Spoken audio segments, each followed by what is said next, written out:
অনেক তো হলো সেলাই পড়াই, এবার নয় রং করা যায়। সেই অনুযায়ী আজকে কিন্তু তৈরি করে নিচ্ছি ওয়াটার কালার দিয়ে একটা কানের দুল। হ্যাঁ বন্ধুরা, এই যে পুরোপুরি কানের দুলটা আমি তৈরি করেছি, এটা কিন্তু তৈরি করেছিলাম ওয়াটার কালার দিয়ে। তার জন্য প্রথমে আমি ক্লে দিয়ে একটুখানি হালকা ফ্ল্যাট করে নিয়েছি এবং আর একটা ক্লে দিয়ে ওর মাপে অর্ধবৃত্ত একটা শেপ দিয়ে নিচ্ছি।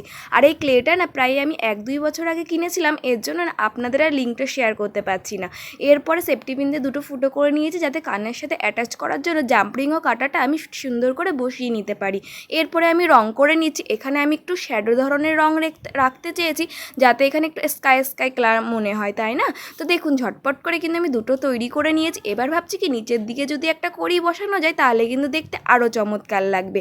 এর জন্য জাম্পরিংয়ের সাহায্যে আমি দুটো কড়ি বসিয়ে নিয়েছি। আর এইভাবেই কিন্তু আজকে আমি আমার কানের দুলটা সুন্দর করে তৈরি করে নিয়েছি। আর হ্যাঁ, যেহেতু এটা ওয়াটার কালারে, এর জন্য কিন্তু ভেজা হাতে এটা ধরা যাবে না। শুধুমাত্র আপনাদের সাথে শেয়ার করার জন্য এটা তৈরি করে নিয়েছি। টাটা।